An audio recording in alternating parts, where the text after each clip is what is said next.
So Brian, from time to time, as we know, being at the trade shows or whether it via email or something, we get a lot of questions asked to us. And what we've done now is we've put up some questions. We've asked people to make some inquiries through our Facebook or Twitter page. And we got a couple here, and we figured we'll ask them, we'll answer some questions here. We got from Todd Martin on our Facebook page.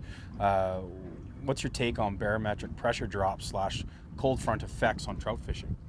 Well, trout in general, like most fish species, have a swim bladder, an air bladder.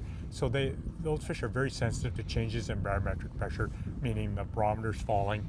It has an impact below the surface of the lake, and quite often you'll get some really good fishing just prior to a major barometric change in pressure, and then the fishing goes off for a while until you get a stable or rising barometer again. Yeah, okay. Next question is from Ron Klassen, again from our Facebook page. If I don't have downriggers, what would be the best way to fish a deep lake like Shuswap? And I can answer that one. Sure. You know, what we're using right now is we're using the intermediate lines, slow troll, and we also got a type 6, but there's other products out there like lead core line. You can use a slip weight. You can use a gamut of different things to really.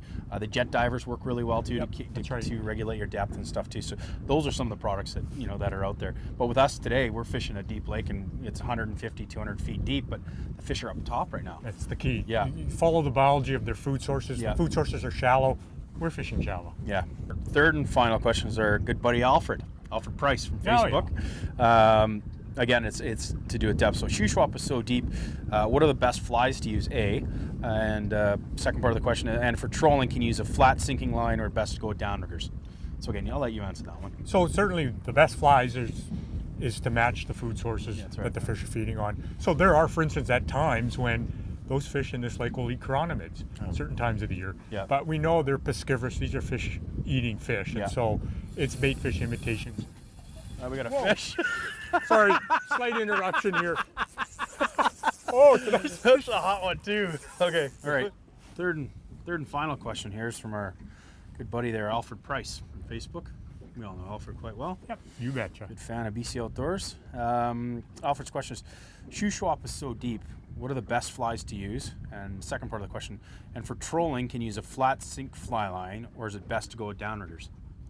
So for food sources that we're trying to imitate, these fish are focused on eating either salmon eggs, salmon flesh carcasses, or salmon fry or smolts, the bigger guys, the 2-year-old smolts. So it's fry patterns, it's smolt patterns, it's egg patterns in the fall or flesh patterns in the fall.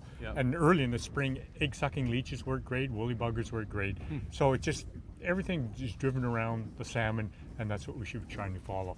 And we don't, sinking lines, depending on the time of year and at the depth they're feeding, like today, intermediate sinking, a type 3 sinking, or the type 6 sinking will cover virtually every fishing situation you encounter on this big lake. Awesome, great. So again, if you have some questions you'd like us to answer on one of the episodes, send us a message either via our Facebook or our Twitter page.